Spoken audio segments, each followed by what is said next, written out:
Hi, and welcome to Thete Wargaming, where I'm going to be talking quite a bit about my casual play experiences in 40k, with quite a lot to say, I think, at the start of this 10th edition. In this video, I want to talk about indirect fire because it's been firmly established as a key feature of 10th edition gameplay.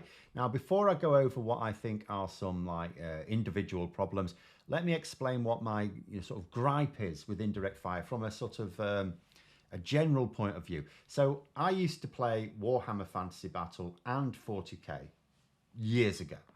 And then I took a long break when I got into World of Warcraft, a really long break. So then I eventually stopped playing WoW so much and came back to tabletop Warhammer gaming a few years ago. And initially it was Age of Sigmar, and then, there's various issues I had with that, and 40k just seemed the better game. So I came back to 40k really just at the end of 8th edition. So I was sort of there for 9th edition, all the way through 9th edition. And one thing struck me immediately, and it was that games could be over incredibly quickly. And I don't just mean, because sometimes they can be over because you've ended up choosing, say, poor secondaries if you're playing the normal match play games. But sometimes it's just because you've got no army left. When I played 10 years before, games would last. Like, you could be badly beaten, but the games would still last. You'd have an army, you'd still be able to do things. Now, all of a sudden, you can have your army wiped out in a single turn if your list wasn't robust enough, or you just didn't position right. And sometimes, a model turned this way or that means your opponent can see it or not, and then blow the hell out of it or not.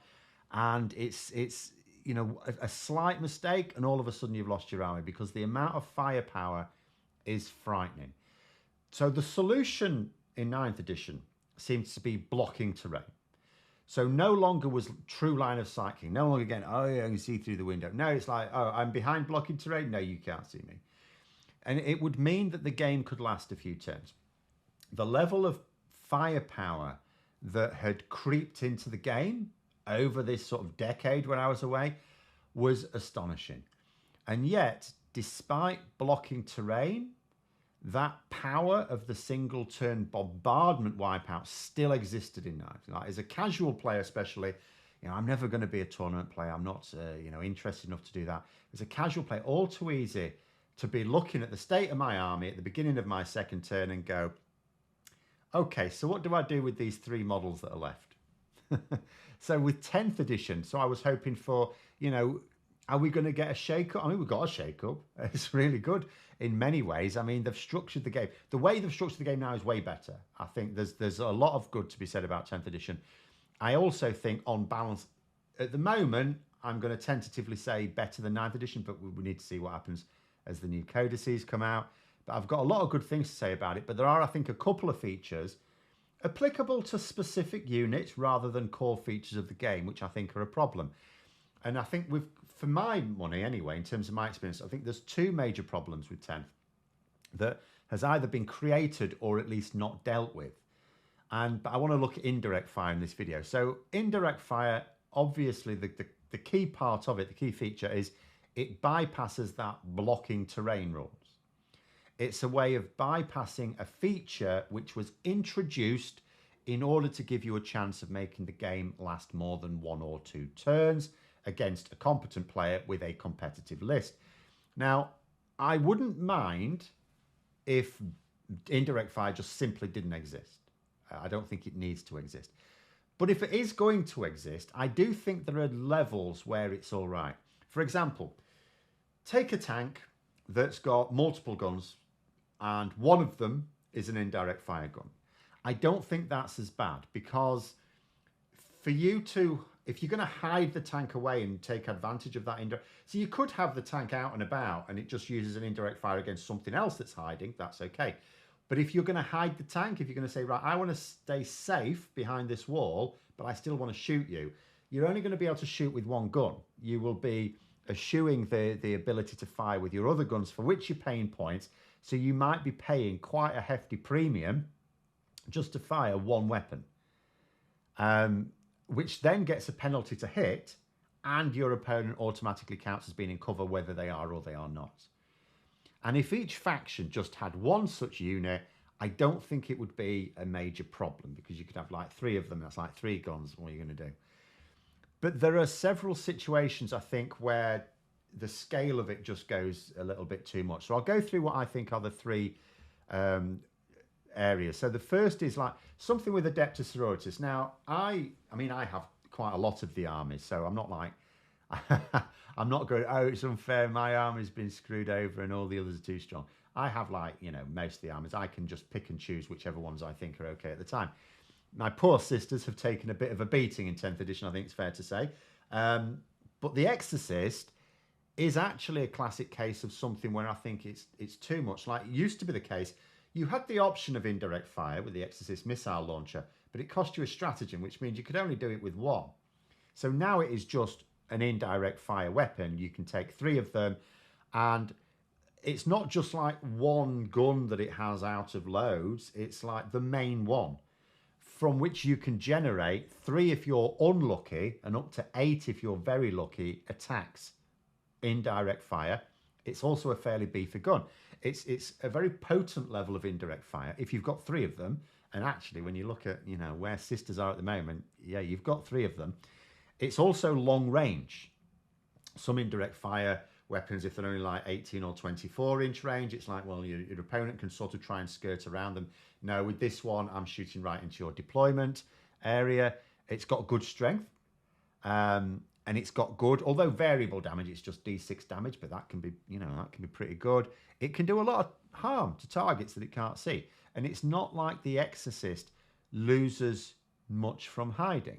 You take the hits, the penalty hit, sure, absolutely. You can't use your heavy bolter because that's your other gun. Okay, big deal. All right, hunter killer missile, but it's only 1 shot anyway. You will just, the aim will be to come out at some point during the game and use that once you've softened up your opponent. So that's no big deal either. You know, you're using the main attacks all safely behind your hidey hole. And really the main disadvantage is if you're shooting at something that's not in cover, okay, you're reducing your effective AP, and that's not like amazing. And you're taking the hits, the penalty to hit, but you're safe. You're relatively safe, except against other indirect fire weapons. And because it's like a tank, a lot of the indirect fire weapons may not be that problematic for you anyway. Whereas if you take something like Plague Burst Crawler for Death Guard, the mortar, that is much more in keeping with what I would do. It's like a single weapon. It's decent, but it's not horrendous. And if you hide your Plague Burst Crawler, you will be missing out on using the entropy cannons, the much beefier weapons. So that's what I would do, I think. The second example, I think, is where an army has multiple units with indirect fire, like decent indirect fire. And it's one thing for your army to have 1 such unit, because then you're limited to 3 of that unit. And if, as I said before, it's basically a single gun on a tank, it's a single gun on a tank. So it's 3 guns that you're firing. But if you can have 3 of a particular unit and then another 3 of a different unit, pretty sure you can, if you want, have a whole range of firepower which doesn't need line of sight. You're going to pay a premium for it in the points, particularly after the rules update where they were all increased. But you'll also be able to soften up your opponent from a position of relative safety, because if they can't return similar fire, they can't really touch you until they've got up to you. And so you can soften them up before then moving out to capture the objectives. But the third problem, I think, is with certain very specific units, ones that don't even suffer the penalties. You know, indirect fire is supposed to come at a cost to, say, your chance to hit, which makes it all but useless for something like an Orc Heavy Lobber, because it's like, okay, I've got no chance of hitting now, have I? But, you know, as well as meaning that your opponent's been in cover, potentially worsens your AP. And a lot of indirect fire weapons either have no AP or it's like -2 or something. So, you know, that can be significant, particularly against high save units. But some units don't even pay the piper. For example, if the weapon's a heavy weapon, you take the hit penalty, but then you gain it back by not moving. For example, support weapon, I think support weapons are going to be a core feature of my Eldari list from now on. By using indirect fire, I mean, I don't need to keep shuffling them. Like, you know, I've not got much movement anyway, but I might have, if I had to get line of sight or something, I might move it there. My opponent go, okay, well, I don't fancy being shot by that one, so this unit would be quite susceptible to it. I'm going to make sure I hide behind here, so you have to move to get line of sight on me. And if by moving I lose that +1 with because of the heavy. Whereas if I just don't move, I get that benefit from the heavy. Yes, I'm still not hitting any better because I'm taking the penalty for indirect fire, but it all works out in the wash, and I'm safe behind a wall against anything other than indirect fire itself. So, you know, I might argue that indirect fire weapons should never be heavy because it's like cancelling out the penalty that you're supposed to be suffering. But then there's the Desolation Squad, Space Marines. And I'm trying not to sound too butthurt because I came across a couple of them. But for a start, it's just because it's a squad of Marines, it's much easier to jam it into somewhere where no one else will be able to see it. So there might be some terrain. You could put it in the terrain if there's like a couple of walls where there's no windows or anything, so it's completely blocking line of sight. Jam it into the middle of that. Relatively safe against everything other than other indirect fire weapons. Incidentally, they're just the image of these things firing their mortars when they're in the corner of a room and not blowing themselves to Kingdom Come is quite hilarious. But even if that's not possible, you can stick it behind the terrain, the blocking terrain, you're still safe. And you know, they're not the best indirect fire weapons because, like, you know, the strength 4, there's no AP on them. But there'll be lots of shots. You take a few squads of these, there's lots of shots.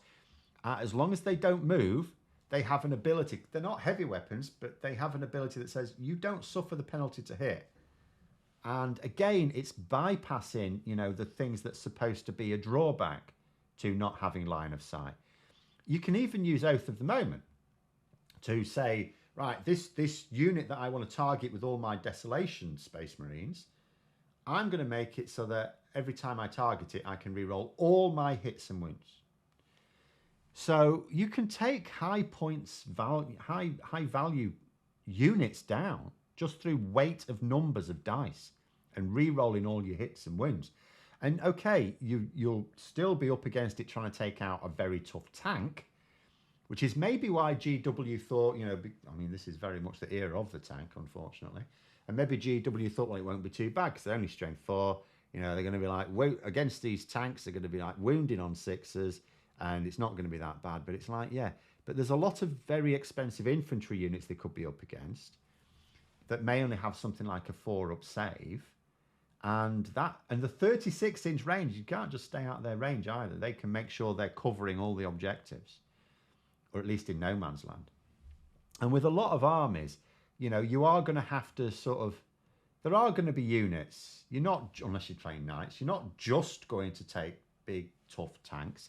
You are going to be taking some units which are susceptible to weapons like this. And besides, Space Marines then have the Whirlwind in order to deal with the tougher units. In an extreme case, you could potentially have, if you so desired, 30 Desolation Squad Marines with an average, of course, of 60 shots a turn, and then 3 Whirlwinds for their beefier attacks. And in each case, both those types of unit have weapons that they then won't be able to fire. But, you know, the indirect fire and the relative safety they can exist from still means, I mean, that is a hell of a salvo to face still. That is a worrying salvo to face. And all very long range. Desolation Squad, 36-inch range, sorry. Whirlwind, it's indirect fire, 72-inch range. You're not hiding anywhere from that. But these are just individual examples of what I think is like a barrier to solve the main problem. The problem, as I see it, you know, again, always come from a casual point of view, that a competitive army can wipe out another army, whether competitive or not, in a single turn if they can draw a bead onto the prime units.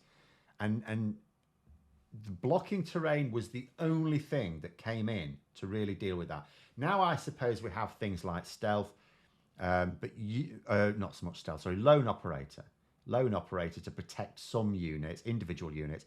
The fact that Space Marines can have that apply to an entire unit is also a bit... but generally speaking, the only thing that protects you is blocking terrain, and then you've now got an emphasis on things that just ignore that. So it's almost like you're back into the phase of without you even be able to do anything. Your opponent gets the first turn, or even if you get the first turn, what are you going to do? You can't hide. Coming back to the next turn when you want to start a press and attack, it's like, okay, that's half my army gone. And it's the same reason I didn't like weapons or abilities which ignored invulnerable saves in 9th edition. Mortal wounds, like, you know, as long as it wasn't excessive, and in most cases it wasn't excessive, mortal wounds, okay. But actual weapons that just say, no, I ignore your invulnerable save. Why? You know, because as each edition came out, power creep has made attacks stronger and stronger. So any special rules which then bypass the much less advanced defenses against it, I think are a problem. I think, and again, this may be just my point of view, but I think it's better that a game can last. I like the points-based system that 40k has. You know, the idea that, you know, capturing objectives and meeting secondary objectives is a good way to score the game. It doesn't need a game whereby you can just obliterate your opponent if you're able to position in such a way that you can see it with your incredibly destructive firepower. But those are my thoughts anyway. Let me know yours in the comments below, and until next time, I'll see you later.